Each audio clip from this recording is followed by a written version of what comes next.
관계를 알고 침묵해 하라. 관계를 알고 침묵해 하라 하는 제하에서 오늘 말씀을 우리 함께 묵상하며 은혜를 나누고자 합니다.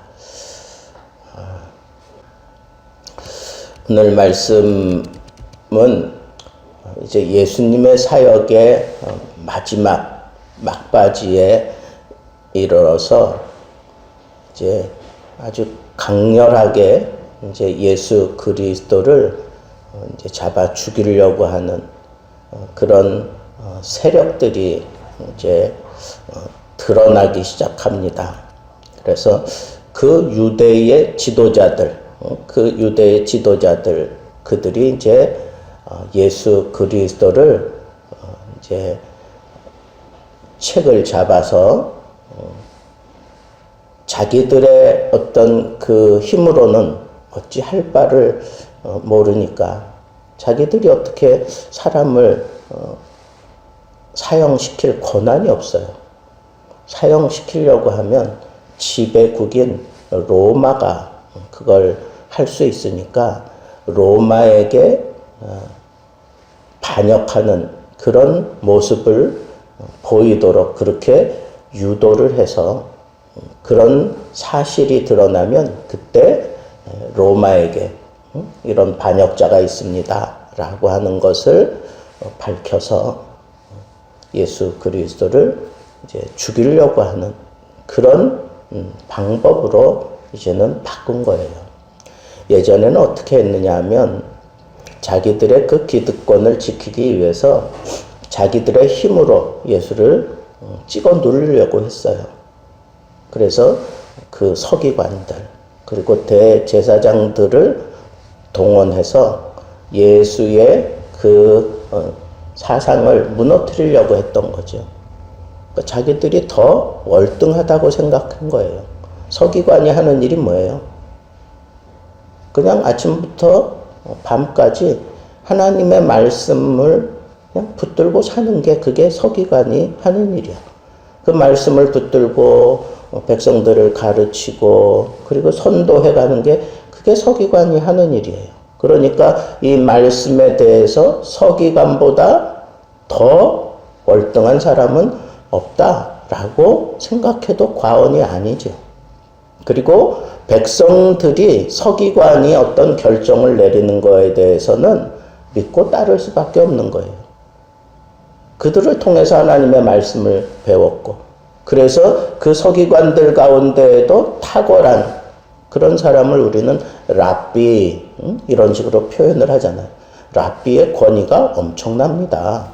유대 사회에서는 이 랍비는 정말 존경받는 지도자예요. 영적인 지도자라고. 또 대제사장은 어떻습니까? 백성들의 어떤 그런 문제들을 하나님의 말씀을 따라 해결점을 찾아주는 사람들이 이 제사장들이 하는 일이잖아요. 근데 그 당시 대제사장들의 역할은 사실 그렇게 영적으로 모든 백성들에게 영향을 미칠 만한 그런 권위, 그런 인정은 받지 못하는, 벌써 이미 애저녁에 받지 못하는 그런 상황이지만 그래도 상징적으로 그걸 가지고 있는 사람들이 바로 제사장, 대제사장들이란 말이죠.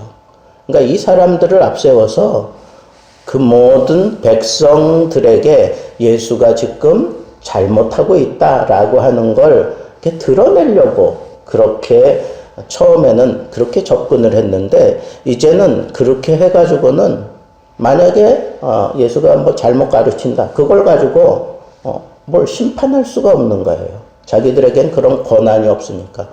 그러니까 이제는 이 사람이 로마의 반역자다라고 하는 것을 드러내려고 그렇게 이제 작전을 바꾼 거죠. 그래서 이 사람들이 이제 지금 다가서기는 했지만 두려운 거예요. 첫째는 백성들이 두려워. 백성들은 이미 예수 그리스도가 좋아서 구름같이 따라다니는 그런 입장이었기 때문에 백성들에게 자기들이 잘못 예수 그리스도에게 그 책을 잡으려고 잘못 접근했다가는 백성들이 등을 돌리면 이 사람들은 술자리가 없는 거예요. 그러니까 백성들이 두려운 거예요. 그러니까 백성이 두려워서 예수를 어떻게 할 수 없었던 일들이 너무 많이 있었어요. 이전에도.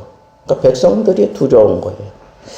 그리고 그 백성들에게 예수가 하나님을 모독한다 라고 하는 그런 죄목을 씌우려고 아주 그냥 혈안이 되어 있는 모습을 많이 보여왔단 말이죠. 그런 입장에서 더 한 단계 나가서 이제는 어떤 무력으로 예수를 찍어 누르려고 한 거예요. 그래서 로마가 개입해서 예수 그리스도를 처형하게 만들려고 하는 그런 입장을 이제 취하게 된 거예요. 자, 그런데 예수께서는 오늘 본문 말씀해 보니까 그들의 간악한 계획을 알고 그랬어요. 그렇죠? 간악한 계획을 알고 예수님이 이들을 정확하게 꿰뚫어 보고 계셨다는 거예요. 근데 이들이 어떤 행동을 했느냐? 첫째는 엿본다. 그래서 엿본다라고 하는 것은 주의 깊게 몰래 살피는 거예요. 몰래. 근데 여러분, 몰래 어떤 사람을 이렇게 지켜보는 것은 이건 정당하지 못한 거예요. 그렇지 않습니까? 왜 몰래 봐? 그건 내가 뭔가 다른 음흉한 생각이 있기 때문에 그래요. 그 앞에 나설 수가 없는 그런 어떤 마음을 품었기 때문에 그렇게 몰래 엿보는 거예요. 몰래 지켜본단 말이죠. 그 다음에 또 하나는 몰래 엿볼 뿐만 아니라 그 약점을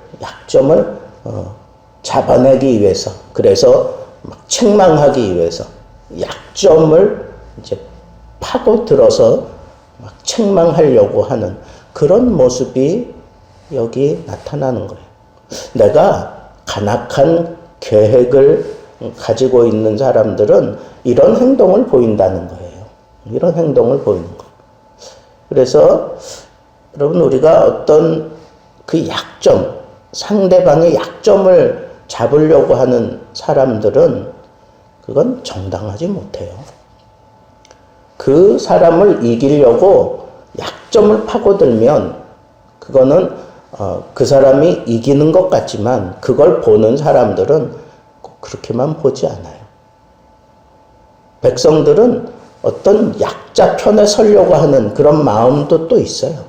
그러니까 이게 우리가 대선도 이렇게 다 뒤집어 봐야 아는 것처럼 여러분, 어떤 약점을 자꾸 공격하는 거. 지금 이번 대선에 대한 평가가 뭐예요? 대선에 대한 지금 평가가 뭐예요? 큰 희망 없이 찍는다는 거.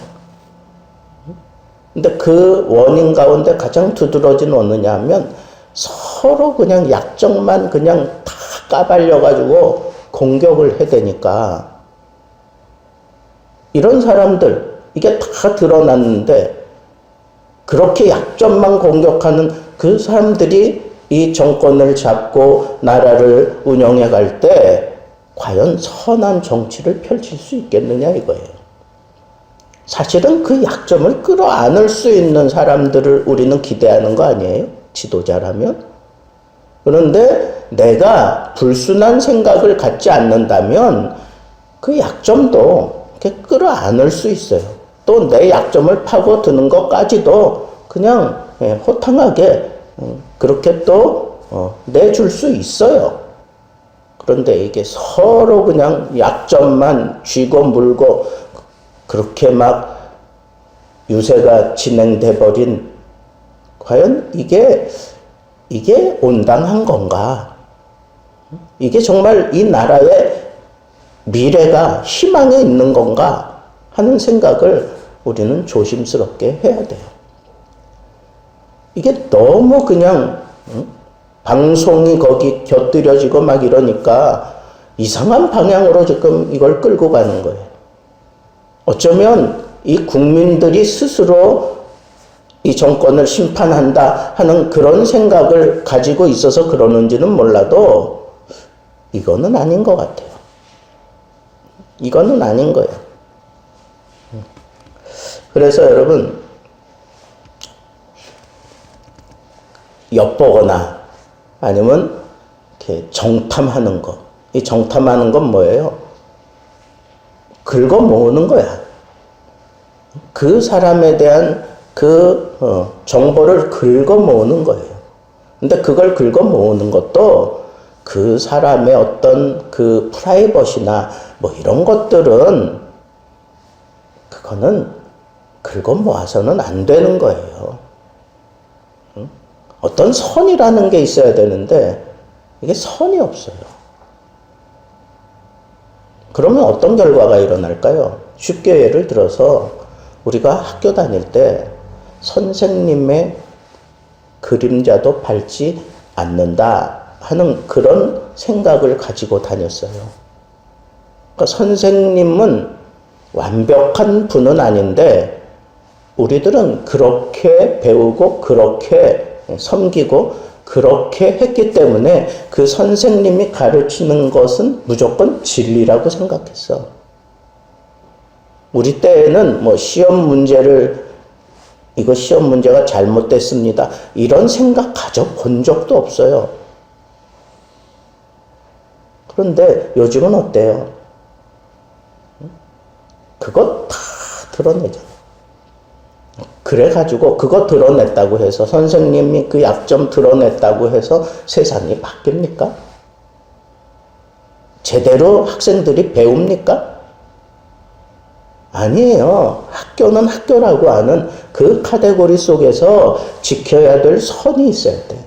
근데 그 지켜야 될 선을 드러내지 않고 그냥 다 무너뜨려 버리면 그 안에서 뭐가 일어날 수 있느냐? 무슨 진리를 거기서 우리가 세울 수 있느냐고요. 정탐이라고 하는 것도 우리는 프라이버시에 관한 거. 그런 거 혹 내가 알게 됐더라고 해도 그건 밝히지 말아야 되는 것, 그건 지켜줘야 되는 거예요. 그게 건강하고 아름다운 사회인데 이게 안 되는 거예요.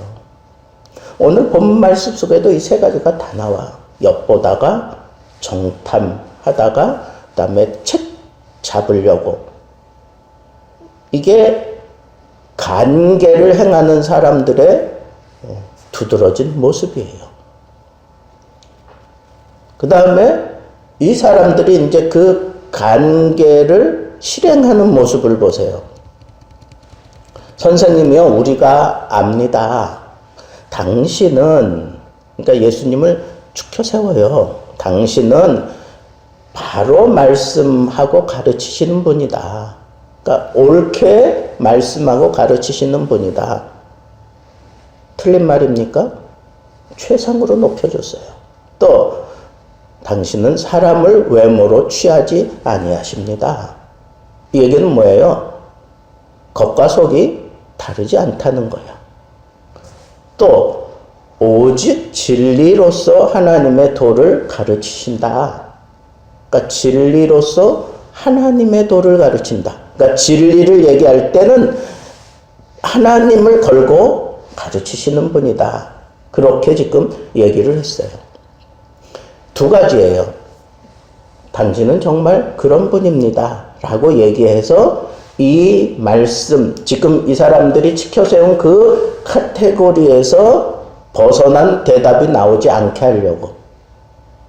또 하나는 이 정도로 내가 당신을 인정하고 있는 것은 나도 그런 사람입니다. 나도 그것을 추구하는 사람입니다. 라고 하는 것을 은근히 얘기하면서 나도 당신처럼 하나님의 도를 전하고 그리고 외모로 나는 취하지 않는 그런 속과 겉이 같은 사람이고 그리고 나도 옳게 하나님의 말씀을 가르치는 사람입니다. 라고 하는 것을 은근슬쩍 얘기한 거예요.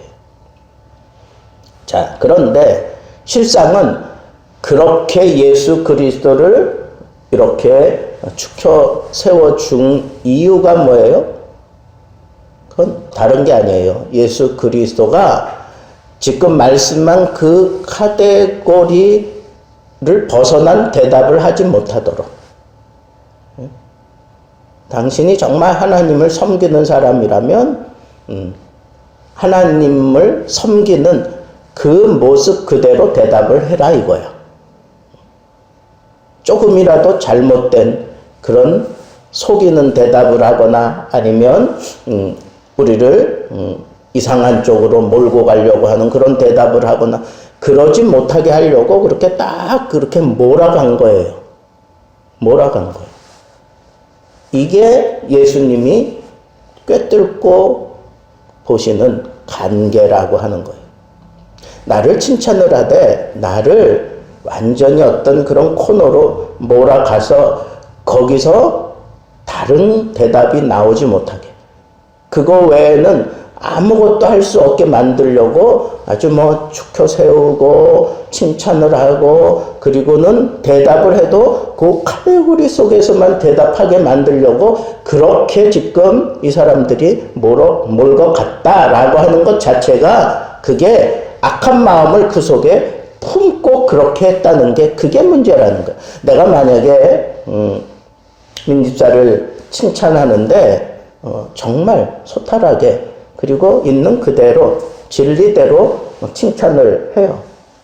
그런데 그 칭찬을 만약에 내가 그렇게 한참 올려서 이만큼 띄워놓고 목적이 다른 거야. 그만큼 띄워놓은 목적이 만약에 밑에서 흔들려고 만약에 그렇게 띄워놨다 그러면 나는 악한 사람이지. 나는 참 나쁜 사람이지. 그죠? 나무에 올려놓고 흔들기 위해서 나무에 올려놓는 그런 사람이라는 거예요. 관계라고 하는 건 바로 그거예요. 관계라고 하는 것. 그래서 예수님께서는 이 사람들이 이제 질문을 던져요. 다른 대답할 수 없는 그런 질문을 던져요. 그게 뭐냐? 우리가 로마에 세를 드려야 됩니까? 말아야 됩니까? 이런 얘기를 해요. 근데 그 당시 이스라엘 백성들은 그 로마의 세금을 꽤 많이 바쳤어요. 그건 의무적으로 바쳐야 되는 것 가운데 하나가 인두세라는 게 있어. 그래서 나이가 어느 정도 되면 무조건 내가 무조건 로마에 세금을 내야 돼. 인두세. 그러니까 그거는 사람이라면 무조건 내야 돼. 근데 그게 아주 혹독한 거예요. 근데 이스라엘 백성들은 로마에도 세금을 내지만 이스라엘 법은 성령이 되면 그때부터는 무조건 성전세라 그래가지고 성전에 세금을 내게 돼 있어요. 그러니까 이스라엘 백성들은 참 이 로마에도 세금을 내야 되고 그리고 성전세도 내야 되고 그러니까 삶 자체가 아주 곰핍한 삶을 살 수밖에 없는 거예요. 그러니까 백성들이 이 로마의 속박에서 얼마나 벗어나기 원했는지를 우리는 생각해 볼 수 있고 이스라엘 전체가 이 속박에서 벗어나기를 원하는, 그러므로 인해서 그걸 벗겨줄 그 대상이 바로 메시아니까 메시아를 기대하는 그 모든 백성들이 다 메시아를 기대할 수밖에 없는 그런 구조 속에서 살아가고 있다라고 하는 것을 우리는 이 세금 문제만 봐도 알 수 있다는 거예요. 그런데 로마에 세금을 내라 그렇게 잘라 얘기하면 민족주의자들한테 예수님은 완전히 팽당할 입장이에요. 민족주의자들을 여러분 우습게 보면 안 돼요. 그 민족주의자들 가운데 우리가 성경에 나오는 열심당원 뭐 이런 표현 있죠. 이 사람들이 민족을 살려내야 된다 그러면서 이 젊을 때부터 다른 뜻을 가지고 그렇게 모여서 로마를 대항하는 그런 일들을 하고 막 그런 역사적인 사건들이 있잖아요. 그러니까 이 열심당원들에 의해서 사람들이 뭐 하나 린치를 당하고 죽는 거 이런 건 아주 쉬운 문제예요. 그러니까 예수님이 이미 다 드러난 사람이니까 이 민족주의자들에게 밑보이면 예수님 사역도 제대로 못하고 힘들어질 수밖에 없는 거예요. 그리고 유대인들에게로부터 완전히 이렇게 등 돌림을 당할 수도 있는 그런 질문을 던진 거예요. 만약에 로마에 내라 그러면. 또 반대로 로마에 낼 필요 없다. 그럼 어떻게 되는 거예요?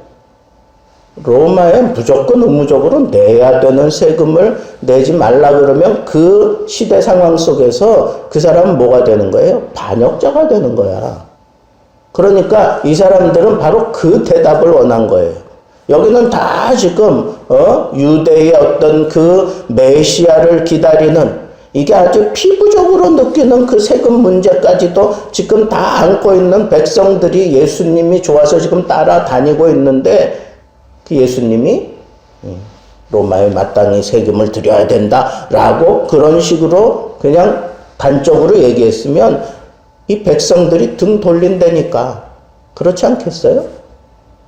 등 돌리는 거로만 끝나는 게 아니라 로마의 반역자가 되는 거예요. 이미 두드러진 그 인싸인데, 요즘 얘기하면 인싸인데 그렇게 두드러진 그런 얘기를 하면서 로마에 반역하는 모습을 보였으면 당장에 잡아가지 않겠어요? 지금 이 관계는 바로 그걸 요구한 거예요, 그걸. 그러니까 예수님은 이러지도 못하고 저러지도 못하는 입장이 돼버린 거예요. 그런 질문을 받은 거예요. 그런데 예수님께서 너희에게 동전이 있느냐, 화폐가 있느냐, 내게 보여봐라.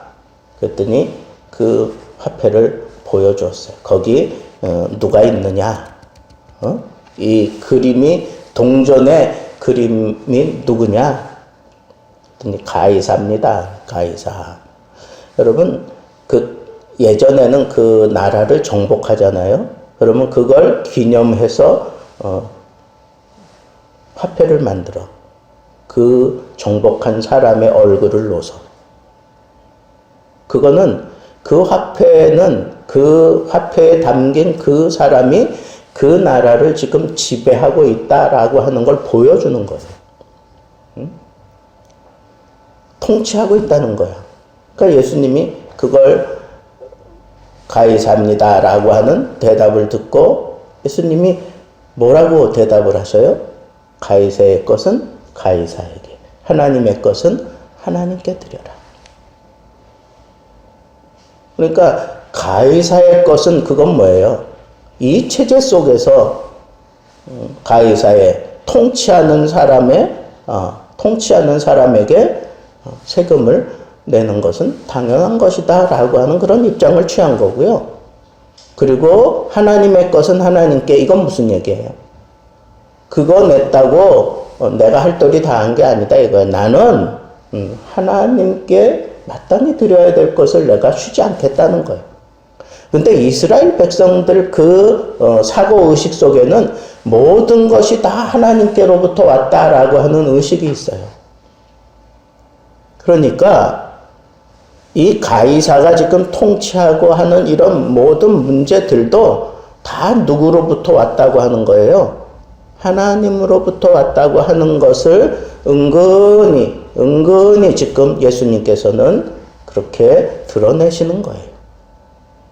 그런 상황 속에서 내가 정령 하나님의 통치를 받으려고 한다면 내가 마땅히 드릴 바, 하나님께 드릴 바, 하나님의 것을 드려야 됨이 마땅하고, 그리고 현 상황에서 하나님이 지금 섭리해 가시는 이 역사적인 수레바퀴를 돌려가시는 그 하나님의 섭리를 따라 지금 우리가 이 자리에 있는데 하나님의 섭리를 우리가 인정한다면 내가 지금 지배를 받고 있는 이 나라에 세금을 바치는 것도 내가 얼마든지 신앙적으로 그걸 내가 받아들이고 실행할 수 있다는 거예요. 그러니까 그 마음속에 사실은 우리가 로마가 두려워서 세금 내는 것이 아니라 하나님의 섭리를 인정하고 하나님의 통치를 우리가 생각하면서 지금 이 현실이 하나님이 내게 주신 현실이라면 이 가운데서 내가 하나님의 뜻을 어떻게 받아들이고 어떻게 이 문제를 풀어가야 되는지는 하나님의 그 통치를 우리가 깊이 깨닫고 인식하면서 그거 풀어가야 될 문제지, 마땅히 드려야 될 세금을 안 드린다거나 그 사람들이 만약에 정말 우리의 생활권을 다 박탈해버리고 막 그러는 것 같으면 뭐 저항하고 싸울 수도 있지만 살아가는 데는 지장이 없다면 그건 풀어가야 할 문제지, 그걸 뭐 대항하면서 열심 당원들처럼 뭐 싸우자고 들 필요는 없다는 거예요. 예수님이 이런 깊은 유대인들의 그 심리 그리고 그 깊은 사상까지 다 헤아리면서 이렇게 대답을 해버렸으니까 관계가 그 앞에서 다 무너져 버린 것만. 그렇잖아요. 다 무너졌잖아. 예수의 답변이 책잡기 위한 그런 사람들에 의해서 교묘하게 이렇게 코너로 몰린 듯한 상황에서 질문을 받았지만 그 사람들의 수준을 우리 예수님은 넘어서고 있어요. 모든 차원에서. 사회적인 차원에서도 넘어섰고 국가적인 차원에서도 넘어섰고 영적인 차원에서도 넘어섰어요. 이건 상대가 안 되는 여러분, 항상 그 관계를 부리는 사람들은 수준이 깊지 못해요. 뭔가 굉장한 그런 포위망을 가지고 좁혀오는 것 같지만 사실상 잘 들여다보면 깊은 수준이 없어요. 두 번째는 예수의 답변이 단순하게 어떤 세금 문제로 인해서 끝난 게 아니라 원칙적으로 해결해야 되는 근본적인 문제를 예수님은 언급하면서 너희들이 지금 이 세금 문제로 나에게 이런 질문을 하느냐? 예수님은 그 세금 문제가 아니라 오늘날 이 현실이 왜 우리에게 지금 주어졌는지 하나님의 통치를 생각하고 모든 것이 하나님께로부터 오는 거라고 우리가 믿는다면 하나님께 드려야 될 것 마땅히 드리고 지금 이 현실을 부정하지 못한다면 이 현실을 바꾸기 위해서 이것을 선한 의도로 우리가 풀어가기 위해서 이 현실을 우리가 잘 풀어내기 위한 그런 섭리적인 측면에서 우리 예수님이 대답을 하고 있는 것이 이 사람들에게는 너무 크게 그냥 집체 같은 파도로 이렇게 되돌아왔기 때문에 아무것도 얘기할 수가 없었던 거예요. 그러므로 인해서 주위에 있는 예수 그리스도를 따라다니는 모든 사람들이 그 얘기를 들으면서 다 수긍을 했다는 거예요.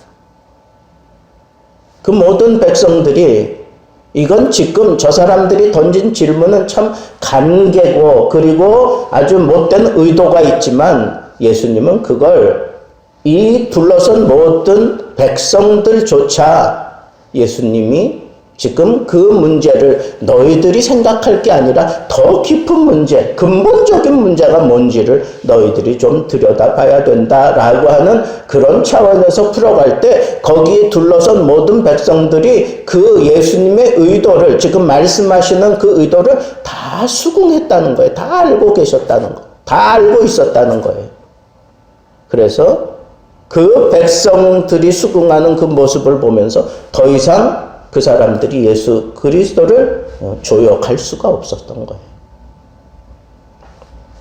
저는 오늘 말씀을 통해서 우리를 간악한 관계로 어떻게 해서든지 넘어뜨리려고 하는 이 세상에 아주 교묘한 그런 함정을 가지고 우리에게 접근하는 그런 세상을 우리가 어떻게 대처할 것인가. 첫째는 하나님께 하듯 하라는 거예요. 내가 어떤 질문을 받았든지 그 문제에서 내가 자유스러우려면 하나님께 하듯 하면 돼요. 내가 어떤 세금에 대한 문제로 공격을 받았어요. 그러면 하나님 앞에서 그 문제를 풀어가는 자세로 하라는 거예요. 하나님 앞에서. 그 문제와 싸우지 마세요. 문제와 싸우지 마. 그 내면에 담겨져 있는 그걸 들여다볼 줄 알아야 돼. 어떤 대화하다가 우리 사람들은 이 감정의 동물이기 때문에 대화하다가 막 사람이 성질이 좀 나고 막 이러면 할 말 안 할 말 막 쏟아져 나올 수 있어요. 그러면 그것 때문에 내가 자존심에 스크래치 났어. 그거 나고 난 다음에 상처 그거 가지고 이제 또 맞받아치고 막 그러다 보면 사람들이 본래는 우리가 A라고 하는 문제를 풀기 위해서 얘기가 시작된 건데 그걸 뻔히 알아. 이 사람도 알고 저 사람도 알고. 근데 지금 우리는 A가 아니라 C 문제를 가지고 막 그냥 그 사람을 공격하고 인격 모독하고 막 이러는 걸 막 쏟아낸다고. 서로가. 근데 서로가 알아. 지금 우리가 얘기하려고 하는 의도는 이게 아니라는 걸 알아. 근데 그게 막 쏟아지는 거예요. 여러분 이렇게 가지고는 해결점이 없다는 거예요. 어떻게 하라고? 하나님 앞에서 풀어간다라고 생각하고 하라는 거예요. 상대방이 나에게 정말 상처 입을 만한 그런 얘기를 했어요. 그랬을 때 그 말에 휘둘리지 말라는 거예요. 하나님 앞에서 하라 하는 이 얘기는 뭐예요? 이 사람을 이해하는 거야. 저 얘기를 나에게 하는 이유는 그 근본적인 문제가 풀리지 않기 때문에 나에게 이런 얘기를 하는구나. 그럼 그 근본적인 문제를 내가 하나님 앞에서 나는 이 문제를 어떻게 풀어가야 되느냐. 거기에 초점을 맞추고 그렇게 풀어가게 되면 내가 그런 관계에 휘말리지 않아. 그 사람이 그냥 툭 던진 말에 내가 상처 입지도 않아. 그 사람의 그 심리와 그 내면을 들여다볼 수 있는 눈이 열리게 되면 그 사람을 내가 다 수용할 수 있어요. 하나님 앞에서 내가 이 문제를 풀어야지 하는 그런 생각을 가지면 평상시 안 보이던 그 사람의 그 내면이 보이는 거예요. 내 눈이 밝아져. 그러면서 뜻하지 않게 좋은 방향으로 그 문제들이 풀리는 것을 우리는 우리 인생 살아가면서 많이 경험할 수 있어요. 그러니까 이게 조금 심각한 문제다. 이게 어떤 관계를 가지고 나에게 접근하는 것 같다. 뭐 그렇게 느껴질 때 거기에 대해서 네가 그런단 말이지. 그러면서 내가 그래 너 더한 거 한번 당해봐. 뭐 이런 식으로 우리가 어떤 짓밟고 일어서고 막 그러면서 어떤 승리를 쟁취하려고 하는 그런 자세를 가지면 우리는 세상에 지는 거예요.